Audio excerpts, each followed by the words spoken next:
Not only was this Galaxy Note 8 my first flagship phone, but it was the first Galaxy Note that I ever owned, and I loved it. And the last Galaxy Note that I used was the Galaxy Note 10 Plus, and I loved these phones especially because of the edge that they had. Now, that edginess wouldn't be possible without their grandfather, the Galaxy Note Edge. You see, in 2014, the word edge didn't mean a super slim phone that nobody asked for. What edge meant in 2014 was the literal edge of the AMOLED display on the Galaxy Note Edge, which also nobody asked for. In this video, we're going to explore the Galaxy Note Edge in 2025 and look at some of the weird and quirky features that it had to offer back in 2014. One example being that this is a heart rate sensor built onto the back of the phone. I don't want to get ahead of myself here, so we'll come back to that. First, we have to power the phone on, of course. While the phone is starting up, I wanted to mention that people either really love this phone or they really did not like the phone at all. If you daily drove one of these Galaxy Note Edges, I'd be curious to know what category you guys fell into. Oh my gosh, while setting up the phone, I noticed the massive bezels on this bad boy. Of course, I'm talking by 2025 standards, so it is silly to see. But who cares when you got a curved edge on one side of the screen? Well, you know, this actually looks pretty cool. And it's got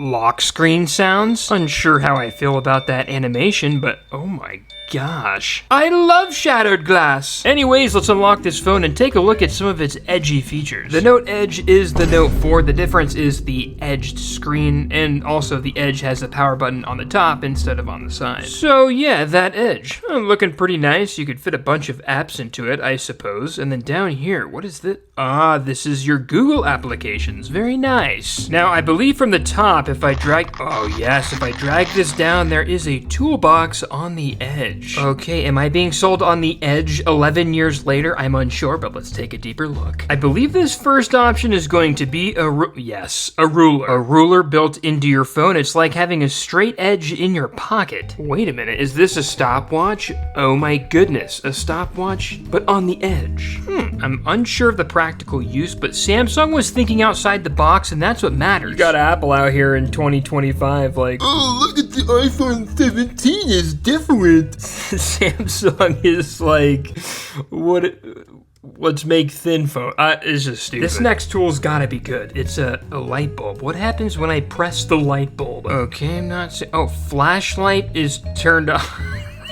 Flashlight is turned on. You know, a flashlight is a tool. Did it need to be on the Edge? I don't know, but it's fun. It's far more bold than the S25 Edge being released, and it's just a thin, lightweight phone. The slimmest Galaxy ever. The name Edge on the Galaxy S25 Edge is completely irrelevant because it has no edge. A slimmer phone and less battery life. It just doesn't, not really turning any heads, Samsung, but whatever. Well, you want customization. If you slide up from the top, there's this settings icon, and you could manage the panels however you want on the Edge. You could make it a Samsung Health panel, a stock ticker, a sports update, pretty much anything, and then when you go home and slide to the left or right, you could view these different panels, which is pretty cool. Although I'm finding it a bit buggy. Now, before I show you guys the camera, there's also this Edge screen settings hub, which you could totally customize this whole thing any way you want, like with ExpressMe. Now, I'm not loving these three options here, but I think you could upload really anything you want. What about this one? Oh, look, there's a plus button. Let's see what that does. Ah, there's a handwriting option, so I could draw my own banner onto here. Is that what you're telling me? Oh my gosh, yes. Well, I'll use this as an opportunity to test out that S Pen.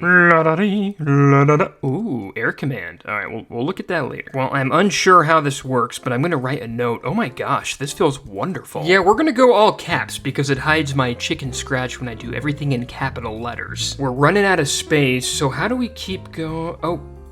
It's a scroll. It's a scroll function. The best part is it's 11 years later and this is my first time playing with this phone. I took my sweet time, but I got it done. When the phone is locked, as you can see on the banner to the right, I now have a constant reminder, jOhnZoid, you are the best. Don't forget. I mean, that's too good. Could you imagine Apple or Samsung giving you this level of customization in 2025? I can. Why is the flashlight on? There's also something called night clock. Let's tap on that and see what it has to do. Okay, tap the toggle switch to set the start and end times for this function. During these set hours, your device will act as a night clock. All right, turning this on now, setting the time window. All right, let's see that night clock.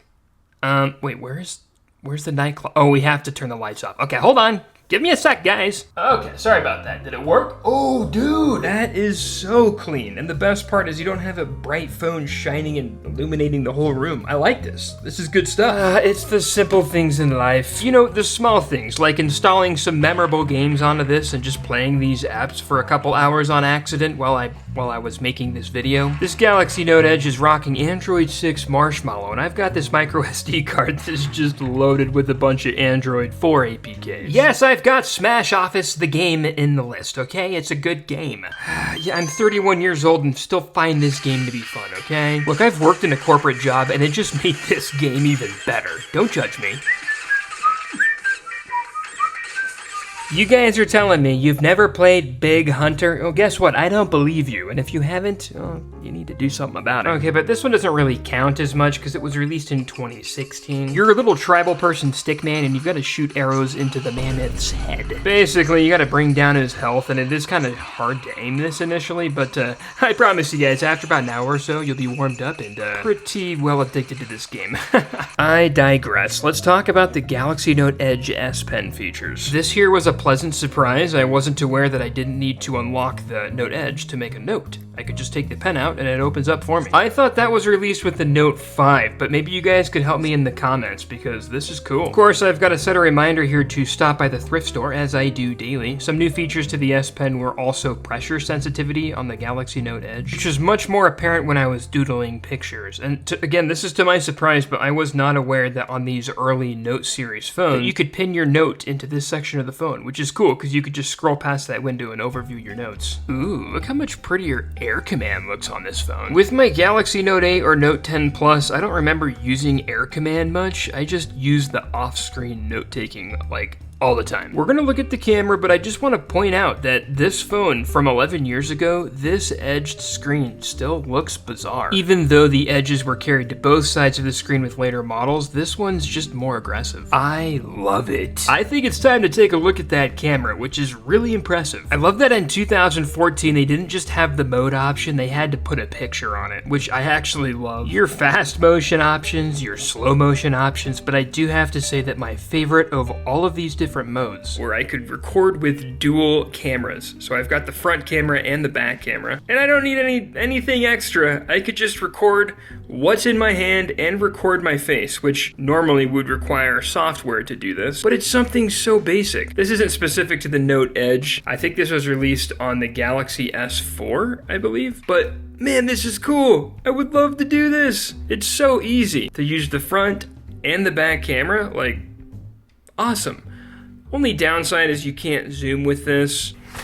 This is where all the magic happens in my recording closet right here. Should we go inside? That's where all the magic happens. Yeah, look at all of my phones. I mean, this is literally a storage closet. I have so much stuff. Oh, I'm showing you guys way too much. All right, dual cameras are good. Let's get back to the video. Photo quality test with Sponge Duck. I don't even know what to call this thing. I don't even know why I have it. Where'd this thing come from? Yeah, the first photo I took was really blurry, but this is the side profile. Nice, good job, Sponge Duck. I took the phone out for the day and snapped this shot of my Pokeball. You can see it does decent in fair lighting. Low light is the camera's downfall, but it's not horrendous. At least you can still see what's in the photo compared to earlier Samsung models. I love Poke. I can't get enough of this stuff, guys. What do you think? Any Poke lovers out there? Next up, I've got to take a look at the heart rate sensor because I never had one of these on my phones. And within Samsung Health, you could just scroll down and you can find there's a spot right here where we could measure our heart rate. Okay, so it's telling us to put our finger over the sensor, which is on the back below the camera, so we'll go ahead and do that now.